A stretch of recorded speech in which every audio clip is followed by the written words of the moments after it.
Bismillahirrahmanirrahim. Assalamualaikum warahmatullahi wabarakatuh. Alhamdulillahirrabbilalamin. Wassalatu wassalamu ala nabiyina Muhammadin.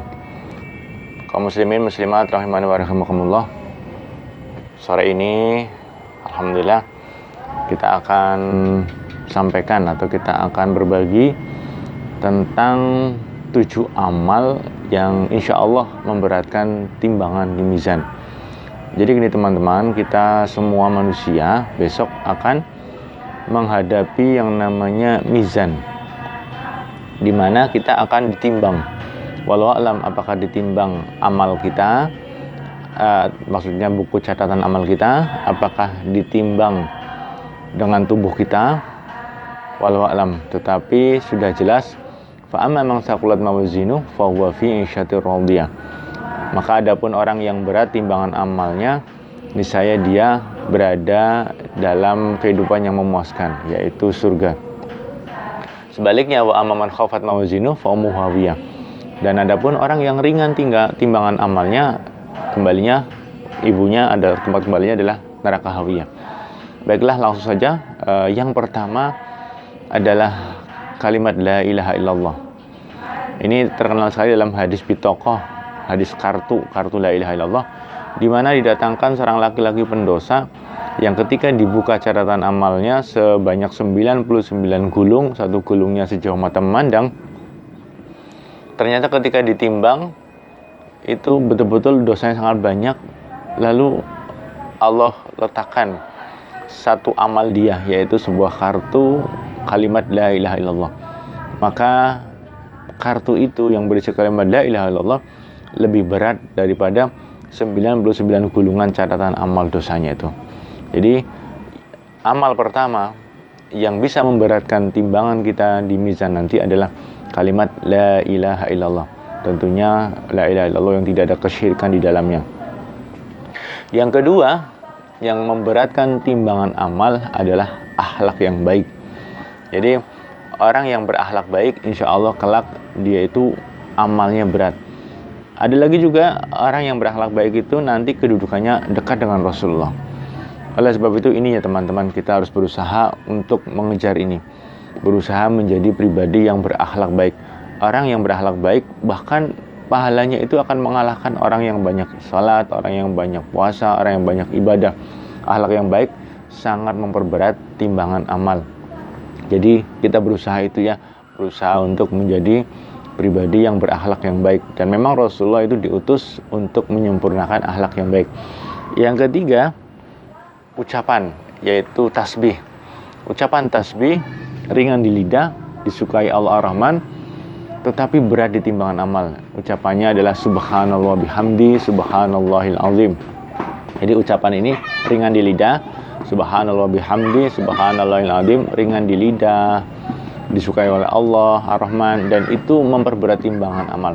Subhanallah bihamdi, subhanallahil azim, subhanallah bihamdi, subhanallahil azim, subhanallah bihamdi, subhanallahil azim.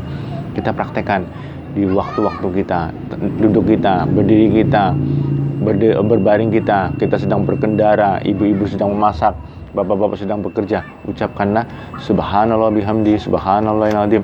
Hati-hati, walaupun ini pemberat timbangan, nanti godaan syaitan dan nafsu membuat kita nggak usah baca saja. Gitu. Kemudian yang nomor 4, sabar. Sifat sabar itu juga mudah-mudahan sangat memperberat timbangan, karena sabar itu kepalanya iman. Sabar itu kepalanya iman. Jadi kalau iman tanpa kesabaran ya seperti manusia tanpa kepala, walau alam. Jadi kesabaran memperberat insya Allah. Karena dalam surat Az-Zumar ayat 10 Allah katakan orang yang bersabar itu dipenuhi pahalanya tanpa batas. Dan ini luas nanti cakupannya tentang sabar. Sabar menjalankan perintah Allah, sabar menjauhi larangan Allah, sabar menghadapi qada-qadarnya Allah, sabar menahan amarah. Bagaimana tidak besar pahalanya. Jadi kesabaran pahalanya sangat besar dan insya Allah memperberat timbangan amal. Yang kelima, puasa. Puasa itu karena Allah sendiri yang membalas, Allah sendiri yang beri pahala, terserah Allah. Jadi karena ibadah-ibadah itu untuk hamba, sholat untuk hamba, ibadah-ibadah lain untuk hamba, sedangkan puasa adalah untukku, kata Allah. Puasa untukku dan akulah yang akan membalasnya. Jadi terserah Allah. Kalau sudah terserah Allah, wah luar biasa, pahalanya tidak bisa kita hitung. Dan yang paling penting teman-teman, kita berusaha ridho Allah. Karena kalau udah Allah ridho, sudahlah, hidup kita pasti bahagia dunia akhirat. Yang keenam, birrul walidain, atau berbakti kepada kedua orang tua. Karena ini dosa kebalikannya, kebalikannya dari berbakti, yaitu durhaka sama orang tua. Itu dosanya sangat besar sekali. Jadi ketika orang melakukan bakti sama orang tua, berbuat baik sama orang tua, insya Allah pahalanya juga sangat besar. Dulu ada seorang pendosa yang datang kepada Ibnu Abbas. Dia menyampaikan dosa yang sangat mengerikan. Lalu dikatakan, apakah aku masih ada taubat? Apakah masih bisa diterima? Ibnu Abbas mengatakan, apakah kamu punya orang tua? Kemudian temannya tanya, kenapa tanya orang tua? Karena tidak ada amal yang bisa menutupi dosa besarnya dia selain berbakti sama orang tua. Jadi berbakti sama orang tua, birrul walidain, insya Allah itu juga pahala yang sangat besar dan bisa memperberat timbangan amal. Baik mereka masih hidup maupun sudah meninggal. Kalau sudah meninggal, kita bisa berdoa untuk orang tua kita. Kemudian kita bisa mengamalkan ajaran-ajarannya supaya ilmunya, pahalanya terus mengalir pada mereka. Kemudian dia silaturahim kepada teman-temannya, ayah ibu kita. Lalu yang ketujuh, sedekah jariyah. Sedekah jariyah itu sedekah yang kita lakukan tidak putus pahalanya, dalam arti manfaatnya, penggunaannya masih dipakai terus-seterusnya, sehingga saat kita wafat pun pahalanya terus mengalir. Kalau dulu yang sampai sekarang pahalanya masih terus mengalir, yaitu sumurnya Utsman bin Affan, sumur rumah, sumurnya orang Yahudi yang dibeli oleh Utsman bin Affan, sampai sekarang masih dimanfaatkan, bahkan menjadi ada rekening Utsman bin Affan, sehingga pahalanya terus mengalir. Bisa dibayangkan banyaknya.